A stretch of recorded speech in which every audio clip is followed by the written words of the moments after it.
Well, good afternoon and welcome back. This is the second day of GVSU Climate Change Education Solutions Summit. So I really hope that some of you were able to participate in person and also had some really interesting webinars this morning. So I hope this webinar will be really a great space to continue those conversations, building on the keynote of Brian Alexander, of really brilliant presentation of Denise Kiel, who is here with us again today, presentation from Deidre Courtney, interactive presentations by Stephanie Bayasi and Dr. Kaziki, who are also here in this conversation. I want to highlight a couple of more events that are going to happen this afternoon immediately after this webinar. So we will finish at 2:55, and at 3 p.m. we will be showing documentary Great Lakes, One Water for Life by Zygmunt Kaziki and Stephanie Bayasi, who are here, and they might want to mention information about this webinar as well. And at 4 p.m. we will be showing documentary Climate CISO version 2. And some of you might be familiar with this project. This is a documentary by two of my former students, Kristen Davis and Leah Anderson. And you will meet in this documentary some of the people who are in the session as well. And Jess Thompson, who is here, provided not only great contributions through storytelling in this documentary, but also just phenomenal logistical support when we were working on this project. So welcome all. And with this, I would like to introduce Dr. Stephen Bertman from Western Michigan University, who is the chair of this session. Yeah, thank you so much, Elena. And thank you everyone who we can't see, but I think you're out there for attending this session. I want to thank all of the panelists first before we get started for sharing their time and their experience, and especially big thanks to the GVSU team putting on this whole very important summit in Michigan. Thank you so much. Just as way of introduction, there are a lot of existing activities on campuses across our state trying to move the needle on climate action. I think the overarching goal of this session is to discuss and explore ways that we can build on the existing strengths, learn about what's happening on each other's campuses, support each other's work, grow the movement overall, and maybe most importantly is connect people. It's all about people and finding like-minded souls who can support each other in the work that we're doing. So this panel was chosen to reflect a little bit of the diversity of the institutions and the activities that are happening in Michigan, on Michigan campuses. Each panelist will briefly, and I'm timing 5 minutes, I'll give you the 2-minute warning, will introduce themselves, describe their organization, talk about a primary success and some of the challenges for moving forward.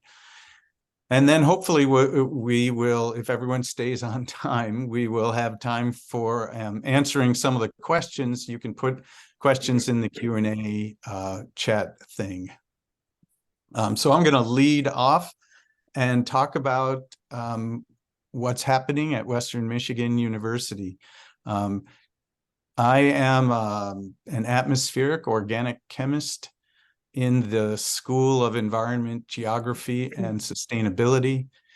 And I am currently serving as the chair of our climate change working group, which has the three main goals of education, outreach, and action. Started as the brainchild of an interdisciplinary group of faculty back in 2013 or so. We currently have about 180 names on our mailing list. 15 to 20, maybe 24 people who are regular and active, but lots of other people who join for various activities. It's made up of not just faculty, but students, staff, and some very dedicated community members who come onto campus and meet with us. We meet monthly, and we are engaged in a range of different activities.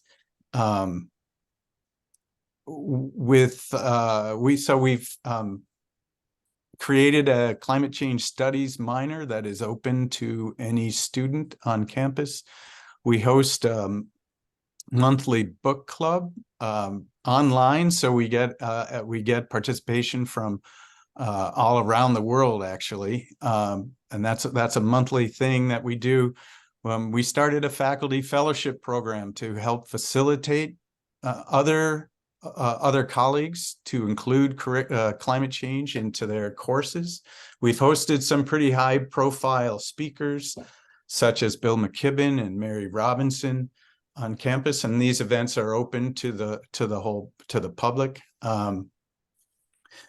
As at least in part, to get more involved in community advocacy, and in no small part due to Denise's leadership, spun off from the working group, the Kalamazoo Climate Crisis Coalition, which is now a 501c3 nonprofit organization that is a coalition of 40 plus other organizations working to help push climate change in the larger Kalamazoo community. And we have secured funding to help hire a countywide climate coordinator that just got started. So we're pretty excited about that. In terms of our challenges, I want to say this as diplomatically as I can. It's kind of hard. We've been working to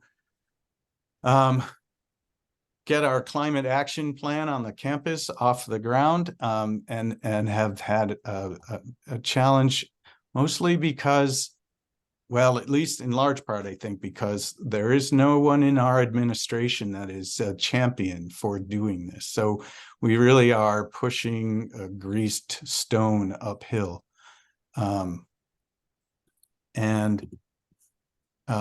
So we're going to continue to work on that, but really excited to learn about what's going on other campuses, and maybe connecting and finding out ways to overcome some of those challenges. I'm going to pass the baton now, I think, to Elena to talk a little bit about what is going on at GVSU. Yes, thank you, Steve, for this introduction, and also for sharing what's going on at Western. And we have learned so much from you in the past years. When we started CCESS in 2018 and held our very first Climate Change Education Solutions Summit, I remember, you sent us the largest delegation, and Denise was driving, I think, so many faculty. You really inspired us to continue, because when this idea to bring everybody together for a conference came in 2019, we really didn't plan it as an annual event. We thought that would be just one-time opportunity to bring various community organizations together. And here we are in the 5th year of the summit, and the CCESS network has really grown. Again, that was also inspiration coming from Kalamazoo, right, from Denise, when you and several of your colleagues encouraged us to join Global Climate Week. And this event is a part of the Global Climate Week, and I was really happy to see that now over 100 universities around the world are holding very similar events at the same time during this week. And I believe we are the only in Michigan who is participating in the Global Climate Week. So please join.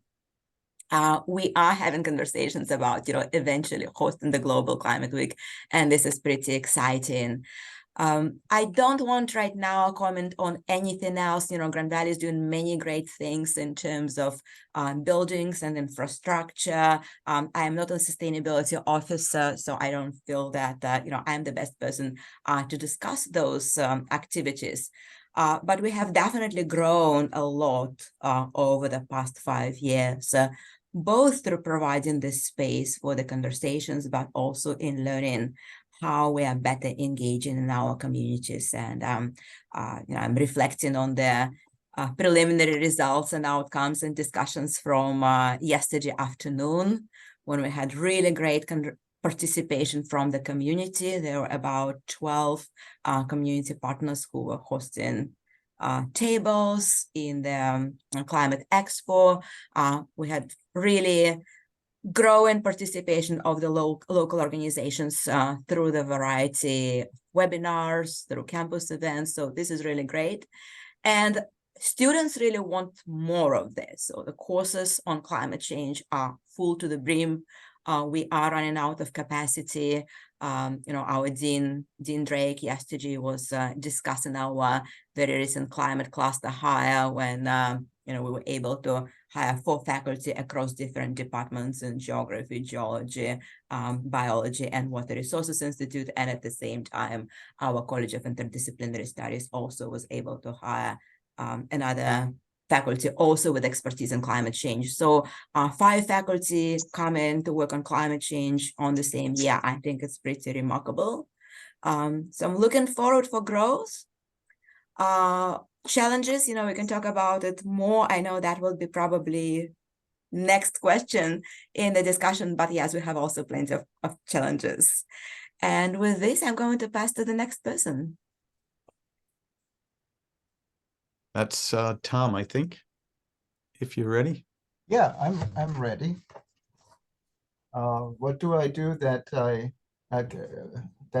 I'm seeing myself on the little screen yet?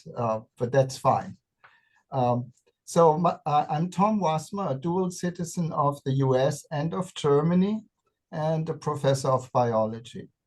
My research studies the timing of animal activities and how climate change may influence these temporal patterns.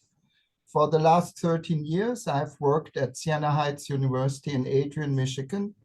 SHU, abbreviated, is a small rural liberal arts college founded by the Adrian Dominican Sisters in 1919.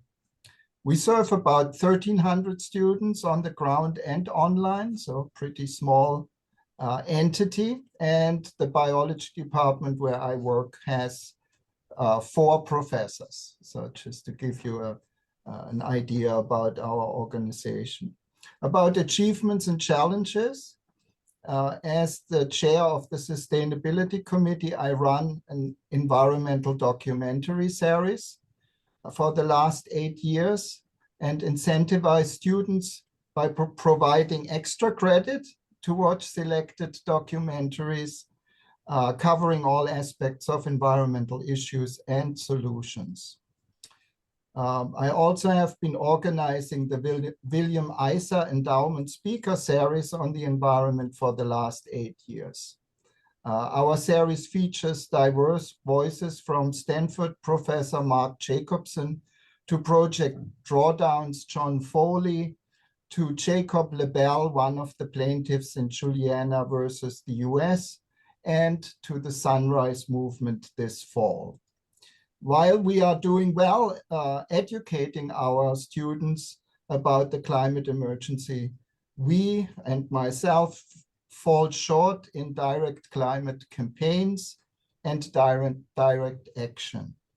Yes, several students joined me and a group of Adrian Dominican Sisters to attend the 2017 People's Climate March in Washington, DC, and we contributed twice to the World Climate and Justice Education Week, formerly Worldwide Climate Teach-In, organized by Bard College. But we could do more and should do more. In 2 weeks, I will attend a course on teaching social action taught by Scott Myers Lipton and hosted by the University of Michigan School of for Environment and Sustainability in Ann Arbor. I hope to develop a course following that methodology or an extracurricular activity giving students the tools to run successful social and environmental campaigns. Communications and collaboration, synergies in the future. I sincerely hope that today's event will only be the beginning of more communication and collaboration between faculty and staff of at least our regional universities. We are all facing a climate emergency that progresses faster than scientists expected only a few years ago. And because of that, we owe it to our students to thoroughly prepare them for the world to come and to give them the tools to be vital in the solutions that we so desperately need. Thank you. Great. Thank you very much, Tom. Have some questions for you when we get to the Q&A session. Good. But I think we'll pass the baton now to Stephanie and Ziggy. Okay, great. Thank you. And as you said, my name is Stephanie Biasi, and I am the attending veterinarian for Saginaw Valley State University, and wanted to mention One Health as an area that I am especially interested in promoting on college campuses. One Health being a trifecta interaction between the three parts, one being human medicine, two being veterinary medicine, and three being the environment and the coordination of working together to make the planet more healthy. I'm also involved with the Great Lakes Environmental Film Festival in Manistee, Michigan, which Zygmunt Kazicki is going to next elaborate now on. Thank you. Yeah, thank you. Well, the Great Lakes Environmental Festival is an opportunity for students, faculty, and others to come together and work towards, really enjoying the idea of working to improve the climate we all share, or the environment we all share. It takes place in Manistee, Michigan, and you can go to glef.us for that. But I also like to talk about the Pioneers Project at the University of Detroit Mercy. It's a pollinator project that's been going on for about 18 years, started by the Sisters of Mercy. And this last week, we held a session there. We had about 450 participants from all over the Detroit metro area. And we'd really like other colleges, universities to send speakers or have participation of students or whatever at this event. Part of what we do is we take people on bus tours into the city to see different projects so that they can get a sense of what's going on in the community. And so I think it's a really worthwhile effort. Besides that, the university did hold a social justice conference, which was sponsored by Eagle. And we had the chair of the President of the United States Environmental Council that reports to the White House as our guest speaker. She's from Detroit. She actually grew up in the neighborhood where the university is located. And so, and we had a number of other leaders, and we may hopefully be able to do that again next year. But so we're doing things in that way at the university, but it like all of you know, takes much time to get other people involved. We don't have the curriculum that you have at Western or at Grand Valley, but the programs we do have, including Pioneers, does come out of the College of Liberal Arts, which really shows that that college is already thinking ahead past English and all those other things that were typical liberal arts kinds of studies. And so we have a new president now, and he's very forward thinking. And I'm hoping that he considers climate change and the environment a worthwhile effort.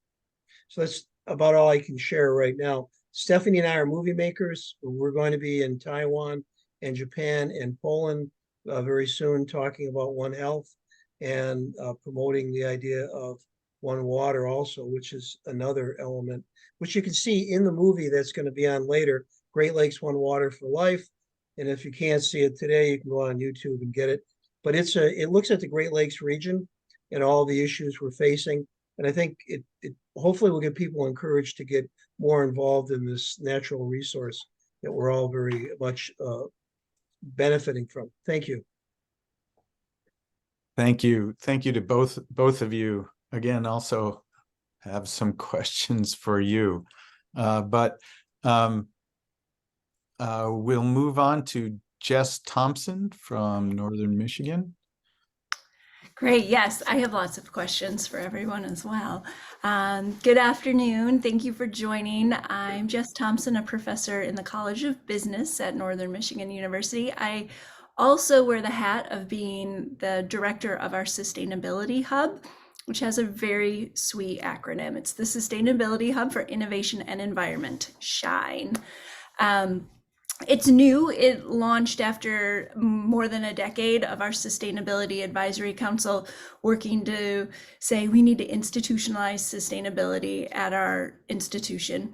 I had come previously from Colorado State University, where we had this monthly brown bag lunch series on climate change research, and all the different faculty took turns talking about their research and whatnot. And I loved that. I loved attending those events. And so when I came here, I said to our provost, just like over coffee, wouldn't it be neat? And he was like, yeah, sure, go do it, figure it out.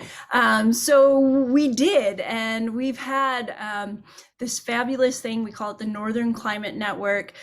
We have a big mailing list of faculty, staff, and these really engaged retirees. I find some of the best community engagement, mostly because they're free on a Friday at noon to join us on campus. We have one kind of flagship event, and that's our Climate at Noon series. So once a month, we'll bring a speaker in. Usually it's someone local. During COVID, we were able to draw people from all over the world, but it has gained some attention in our community, and our county's climate adaptation task force said, hey, can we join forces? Can we collaborate?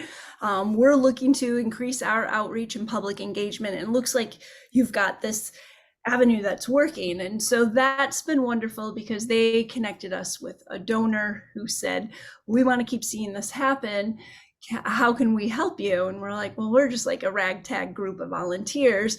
But, we like having a student to manage the social media and get the message out and design the posters and put them up. And so this donor funds every year a student scholarship to help run the network. And that has been a blessing. And it's wonderful to have that, one, that students getting that experience, but it's also that responsibility is accounted for and paid for.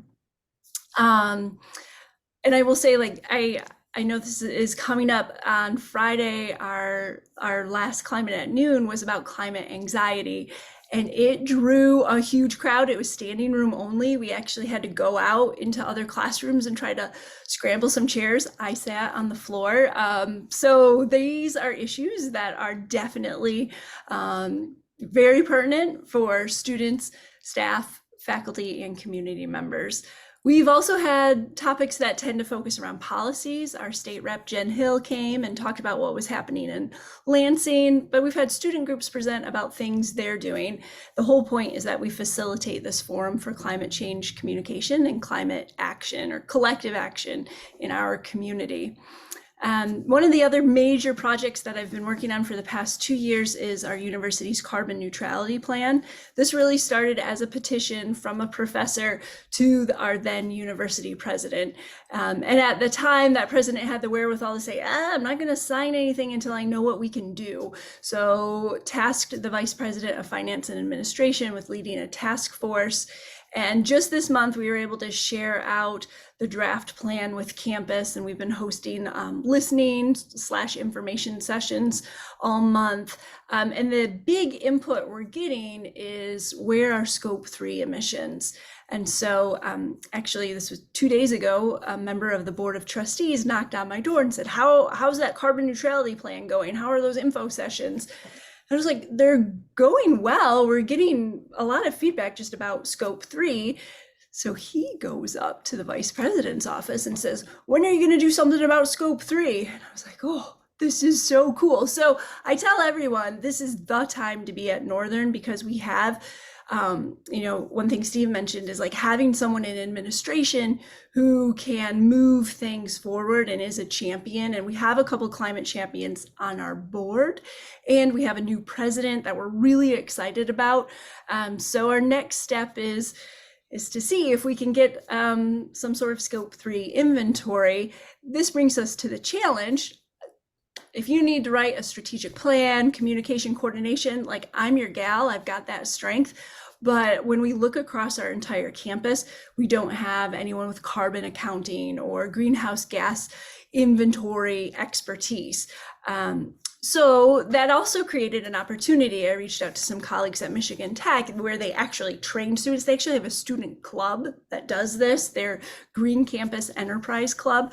So Northern was a client for the student club, and they helped us do our baseline greenhouse gas inventory. And that has then led to lots of other sharing our experiences and expertise, and we're really learning. And if we could grow that out to statewide, I think it would be really helpful just to hear what other colleges and universities in Michigan are doing. That was the other thing the trustee asked me, is like, what other schools in Michigan are looking at scope 3? And I had to scramble. I actually spent a couple hours online that night, okay, there's Michigan State, there's Western. Oh, this is dated from 2010, 2012. So I was able to find your stuff, but it was looking through a bunch of squirrel nests. So it would be great if we had a network, just a forum where we can share and ask questions and try to get quick answers to some of these things so we can help move each other forward. Thanks so much. I don't know where to start, Jess. We need to talk a lot more. But I think that Denise, oh no, wait, I'm sorry, Jesse. Michelle, is that how we pronounce your last name? Oh, Jesse? I actually pronounce it as Michael. Thank you. Okay. Well, thank you for joining us. And we're excited to hear what's going on at CCESS. Thank you.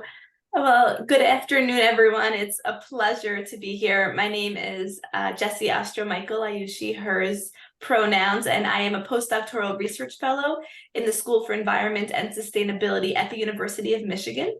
And my research focuses on assessing students' learning at the higher education level around sustainability, climate change, and environmental justice.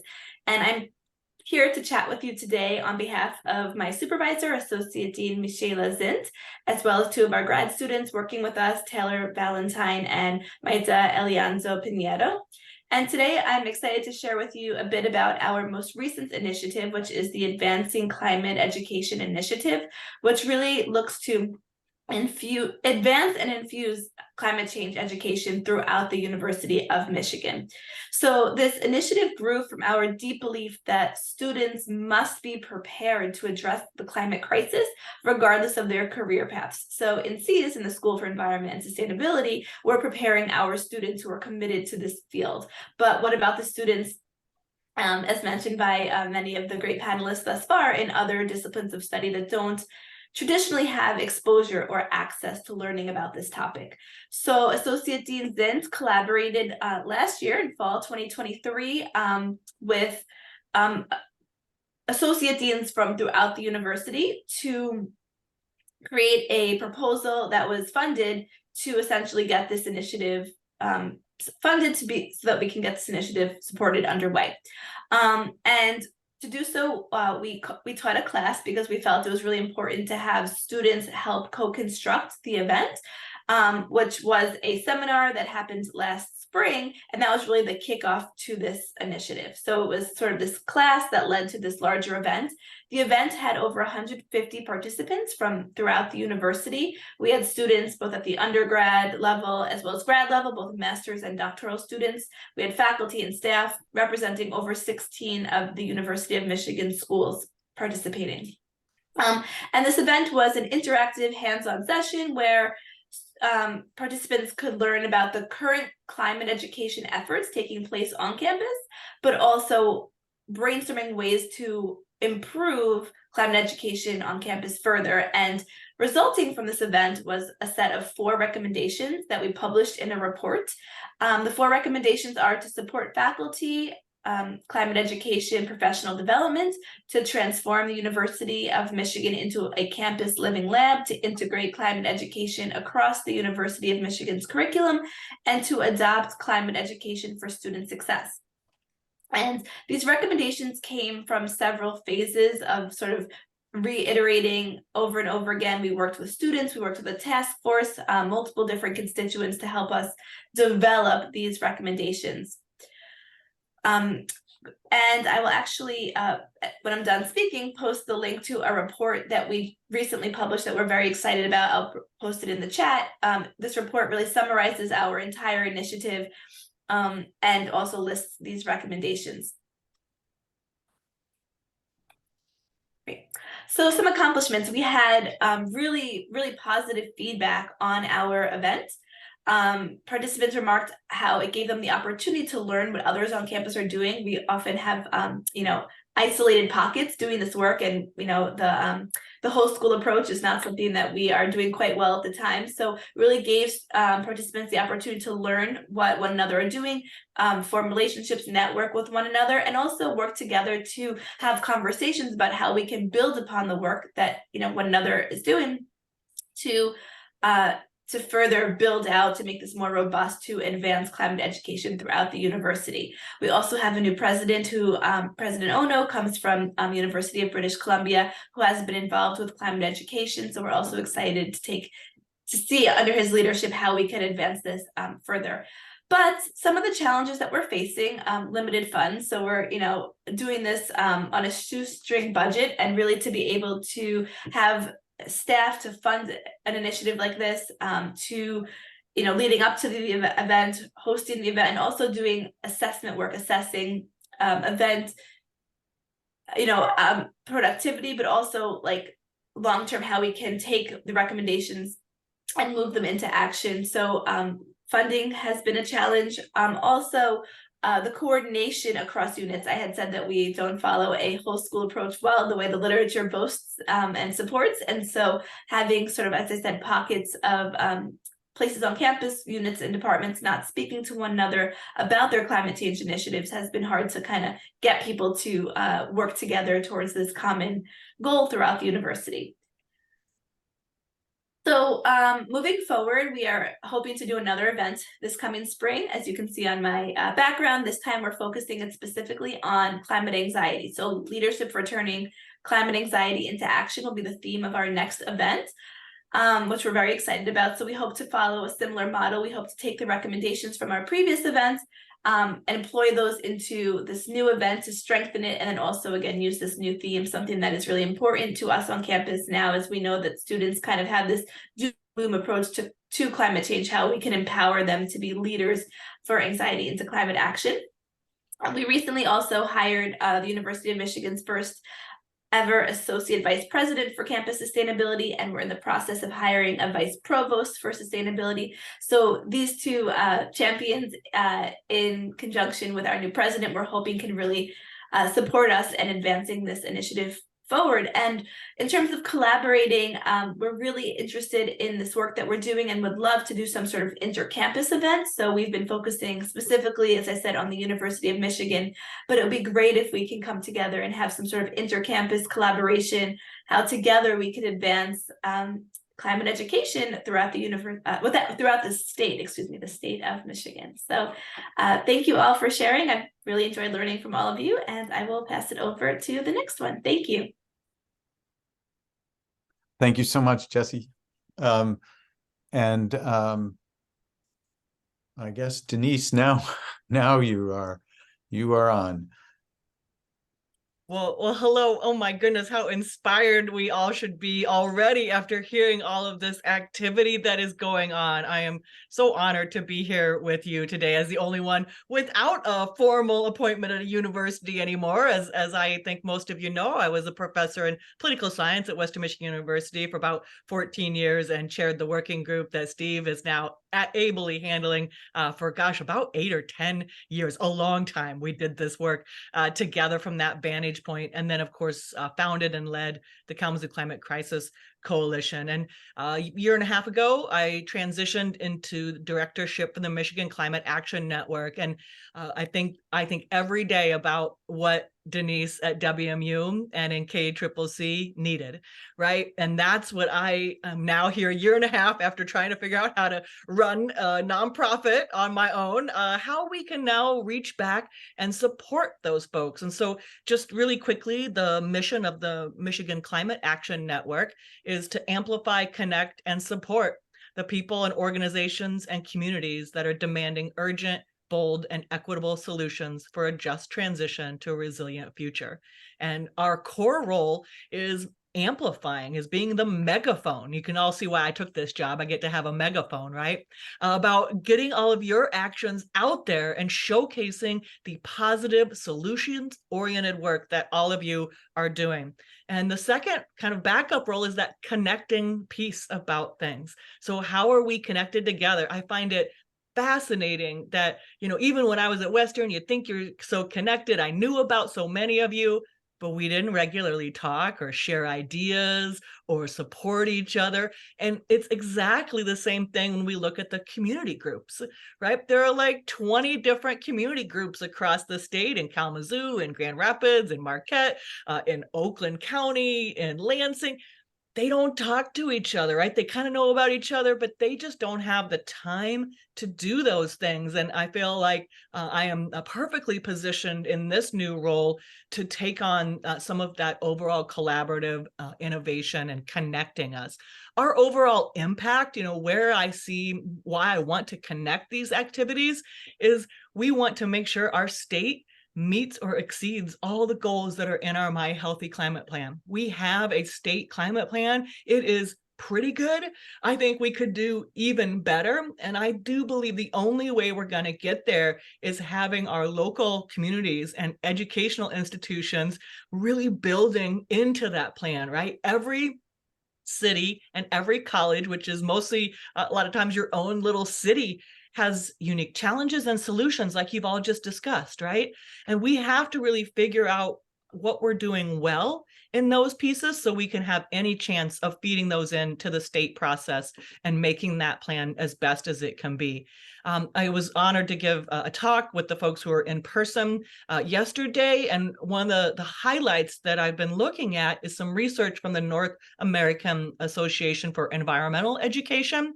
They have done a nationwide K-12 teacher survey about, hey, do y'all want to be teaching climate change? Guess what? Yes, like 84%. Administrators as well. Administrators are even higher than teachers in understanding that there's a responsibility to teach climate to our students. But when we ask how many teachers are actually teaching, 39%. And I know it's because of all the barriers and constraints that you all just listed, especially in the K-12, where they are thinking about standards and how to meet that in time and funding. The biggest gap, though, is something called the competence gap. 21% of educators reported that they didn't feel like they knew enough to be able to integrate it into their new subject area, right? For so long, we know it has been in the sciences and come out of the environmental education piece. And we all know this has to be interdisciplinary, and that art and drama and music and literature, all of the humanities and all of the social sciences need these champions too. So I feel like we have a real role to play in also sharing those resources, and the professional development for ourselves is something I think we can think about offering, right? How do we train the trainers? At Western, as Steve mentioned, there's a program to try to bring in new faculty as fellows and give them a mentor at least. And like, how do you do this? How do you think about it's daunting, right? Sometimes for a new person to think about that. So one of the things that we did to sort of kickstart this at Michigan Climate Action Network, well, I'll back up. 2 years ago, we wrote a report on all those communities and what they were doing and how they were leading on bold climate action. And we're able to feed that right into the My Healthy Climate Plan. And this year, I was blessed with my own intern. I got to be on the other side of that equation and be the host site for an intern from Western, which was super fun for me. And we worked together and we did a higher education report. And so, Jess, when you were talking about looking around, what is everybody even doing and how do I find that and where is it? That's what we started with. And we started with the 15 public universities in Michigan. You know, you got to put bounds on any study. And I threw that link in the chat earlier. I think, thanks, Elena has already shared that. What we really focused on there were the campus pieces and the community pieces, right? There's lots of pieces that we can analyze and study, but 6 of those universities have a climate action plan, are doing those pieces. We should be sharing that and learning from each other and supporting each other and how we do that. And every single university is doing something. And all of them had some version of the groups that you're talking about on your campuses. And all of them have some version of a student group, right? Almost always there's also a community group. So I feel like we are all, we must have a really good idea if we're all doing it, is what I try to think about. And I do feel like, again, the network piece, the collaboration piece has been what's kind of been missing from a lot of our work. And again, I'm really here to just talk about how we could potentially start to build a state table around these pieces. MyCan is also working with an organization, if you're not familiar with the Michigan Alliance for Environmental and Outdoor Educators, a fantastic group. I know some Mayoites are probably out there in the audience, so hello. We joined forces, gave a talk to them a year or so ago, and we have joined forces and created a climate action education team. And it's very similar to the values and the missions that all of you are talking about. Because of this competence gap, we want to make sure that we're thinking about high quality interdisciplinary resources, right? We can all go on the web. There's a million things out there. It's almost too much. You need someone who says, here's an assignment, here's a good resource, and here's how you use it, right? So we want to make sure we're doing professional development along with that. And we also really feel that some of the Michigan education policy needs to be updated along environmental literacy and climate standards. And again, I was stunned as an educator when the My Healthy Climate Plan came out. There's not a role for education in it. I think that's a big missed opportunity, and that, again, we could be feeding all of our work into those pieces. So I think the report is out there. I really want to build on what Elena and GVSU has created in the Climate Change Education Solutions Network. We've got this partnership with the Mayo folks, right? And those environmental educators, which includes folks like your Nature Center educators or interpreters. The place-based, the experiential things that they can provide are just so critical to what we're doing here. And I think of this network really as a variety of layers. All of you know all the people at your universities. You all have 150 people each in your groups, right? I don't need to know all those people because you know them. We need to feed those into the state level. And the same thing happens with those community groups, right? 40 groups in the Kalamazoo, 80 groups in the Grand Rapids one. I don't need to know all those people, but we need to fill that up to the state level. So I will kind of end there and just do, this is just a call to action here that I think MyCan is in a perfect position to help us coordinate and support each other and talk to each other a little bit more regularly and make this all happen.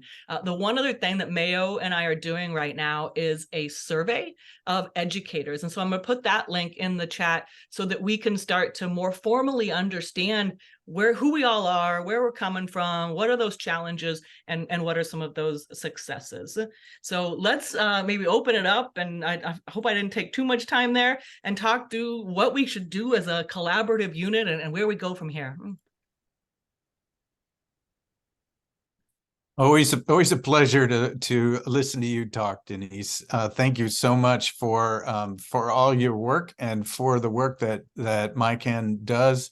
And it's just exciting to think about. I mean, the challenge is, how do we implement this collaboration and having MyCan at the center, or potentially at the center, or willing to help forge a plan, makes all the difference, I think. So thank you, and thank you to all of you for sharing all of the great work that you're doing. I think, Elena, can we review the results of the poll? Absolutely, yes. I'm just like almost as excited as during the election season to share the results of the polls. Can you all see the answers on the screen? We didn't have full participation. I'm not sure if everybody in the audience have noticed that we are running the poll, but we have fairly good participation. 70% participated, so we know who is here. It's 12% students, 53% faculty. Makes sense, faculty are here. Only 6% are administrators and 35% are other. And I would think that those are our community support groups.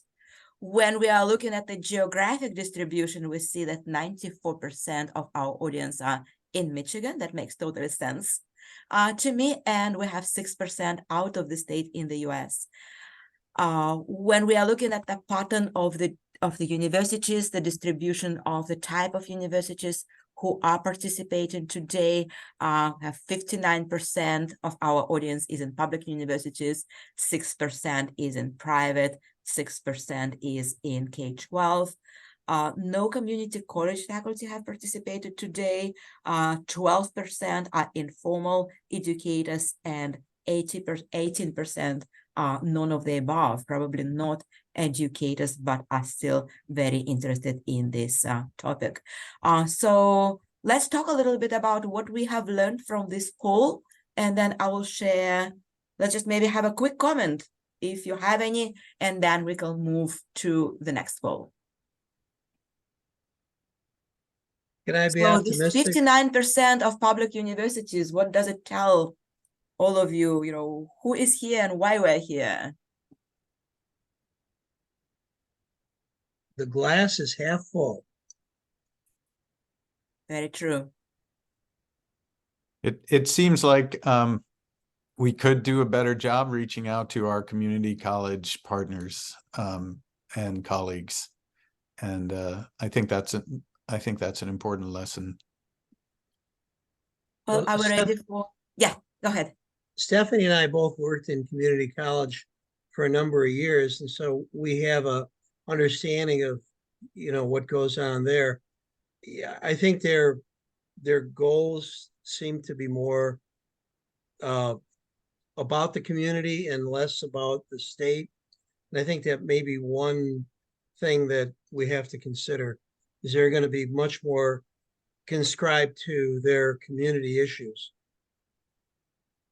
It's very true. I think that when we are talking about how build those connections between community organizations and education system in general, not only universities, then community colleges are very often overlooked. And this is where probably there's most of the need, because community colleges are also supporting local schools, and they're really this natural pipeline between the schools and the university. So I am super happy to share that we have just received the grant from GVSU to work with Muskegon Community College, specifically on youth empowerment through climate action, working with underprivileged communities in Muskegon area, with schools in Muskegon Heights and Muskegon Public Schools. I'm really looking forward to this 2-year project and would love to chat with all of you about what we can do together through this project. And the university, the community college that I had been involved with did have a sustainability office and an officer at that time. So I know that there is some things going on there. There's also collaborations amongst community colleges. So I don't know if Muskegon Community College is part of any kind of a consortium. We worked with somebody by the name of Cypress, last name Cypress, Ziggy remembers, who had a coordination of community colleges, and there might be a way to link into that person or their network to include or try to get more community college involvement in something like this, Elena. Thank you. Well, let's take a look at the second poll, and this is probably where we'll have most of insights as we asked our audience about their successes and challenges.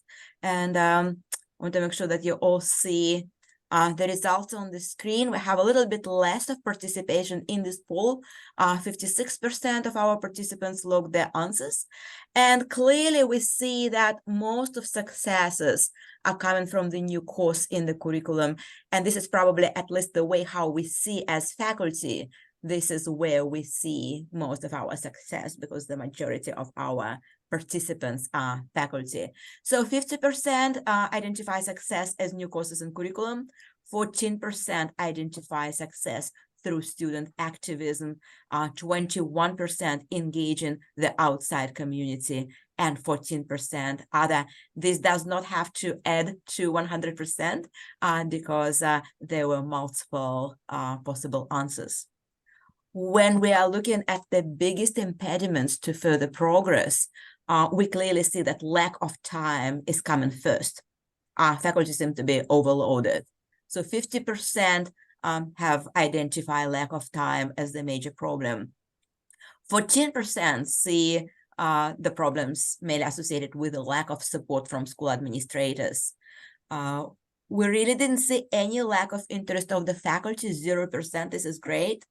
7% see lack of interest of the students, and 7% see it as a lack of financial resources. And this is not bad. If only 7% see lack of financial resources as a problem, I think that's fabulous. And then 21% is other, and we don't know. We really need to investigate what are other problems.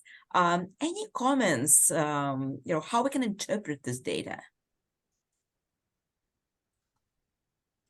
Yeah, well, one comment that I might make, the curriculum is our comfort zone, right?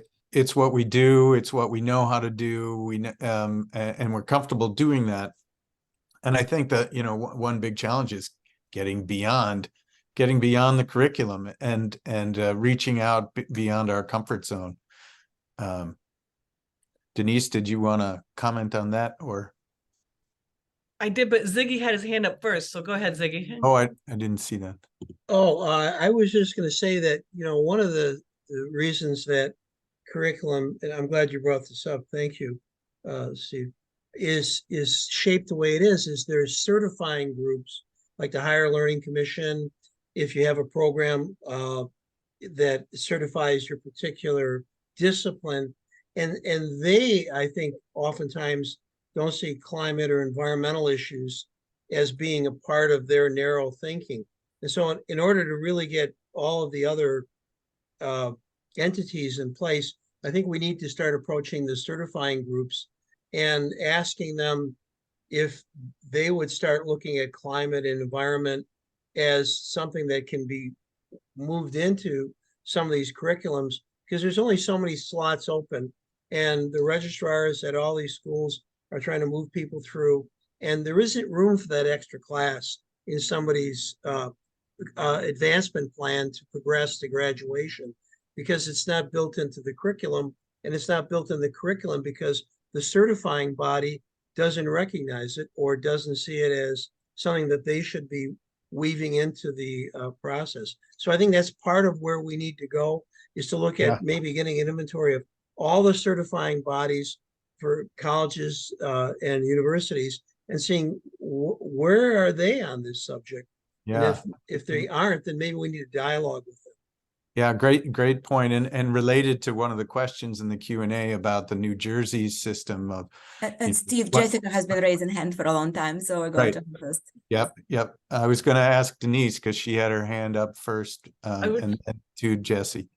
Thanks. Yeah, I'll just chime in real quickly. I think that there's a lot of overlap in these in this analysis when we think about new courses in the community and engaging the outside community. I think for a long time we've thought about those as separate things, and like one person is trying to do all of that in all of their courses. I think that's very related to the timing issue. I know how overwhelming that absolutely feels, and I think that it really is about organizing at that time and all the individuals that are on that list into those roles, right? That's just what we haven't had, the sort of mega organizing, right? To say, how do we engage the community in the experiential learning we all know needs to be happening on climate education and save ourselves some time in doing that. So I really find those results very promising and very intriguing as we think towards a sort of state collaboration piece.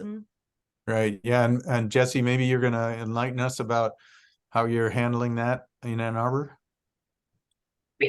Thank you. Yeah, so I think, just thinking through like the history of teaching about sustainability, it's a relatively new discipline of study, right? And it's interdisciplinary, which makes it complex. And, we have decades and decades and decades of, scholarship on how to teach history, how to teach mathematics, right? We also have, like accrediting boards, right, that know metrics for measuring what students should be learning in these disciplines, which we don't yet have in sustainability. So I'm actually, just a minute, I'll post in the chat a study that I worked on that was looking at competencies for sustainability. And that's something that we're still figuring out in sustainability. So if we don't have this framework for what we should be teaching, what students, should be graduating with, what they should be learning, it makes this all a little bit more complicated. Something that I wanted to just remark on before that, though, is when I look at the results from the second question, how, let's see, so it says that 50% say lack of time, and then only 7% say lack of financial resources. I actually think there's a deep relationship between the two, because we know that faculty are usually rewarded on research productivity, right? Or they're rewarded in different ways. So funding, I think, if we think about funding, it's related there because they're using their time in the way that they'll be compensated. And less often are they, they're compensated, rewarded, whatever the case is, for their teaching. And it takes a lot of time to develop, or, whether it's learning about sustainability, to be able to teach it into classes, or to learn about pedagogies for sustainability. We know we don't just teach sustainability in a way that we might teach or climate change or climate justice, whatever the case might be. We don't necessarily use the same pedagogies we might teach, used to teach, mathematics or whatever the case might be. So I think that when I look at these results, I don't actually see them as, lack of financial resources or lack of time, but I think they're deeply related. And I think that this just goes back to the overall reward structure of contemporary higher education. But how are we rewarding our faculty, and for what? And maybe there's a larger conversation there as well. Right. Thank you so much. I think we're running out of time, but maybe we can, as a way of closing, look at the last poll. So the last poll is here, and we hear overwhelming 85% tell that yes, we would like to see a network connecting campuses statewide. 15% say maybe. That's So that's what's next? Yeah, that's fabulous. So I mean, if we had more time, I would say, let's find out who these people are and figure out a way, perhaps through MyCan's networks, to bring people together again for maybe a longer conversation. I don't know, Denise, what your thoughts are about that? Absolutely. Let's go, folks. We're here. I'm so glad to see that response. We will figure out the next step from here with Elena's help and all of you who registered and showed up today and our reports, and look forward to convening this group. If people are interested, please send a quick note, and we will start a mailing list and get back to you. Stephen, would you like to share, perhaps, since you are going to be a recipient of this information, would you like to share your email with the audience? And we'll put it in the chat. Absolutely. I'll put it in the chat right now. I don't mind them either. So here is Denise and Steve.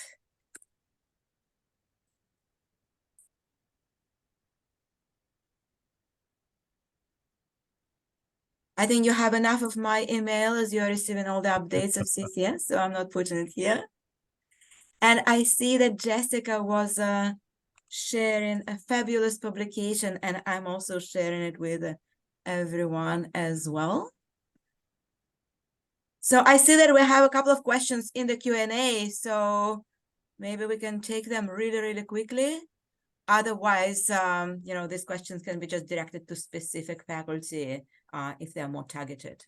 Well, I can take the one, the MyCan Mayo, and we're partnered with Eagle as well, our state agency, have communicated. I've had some conversations with the folks in New Jersey who set that state standard.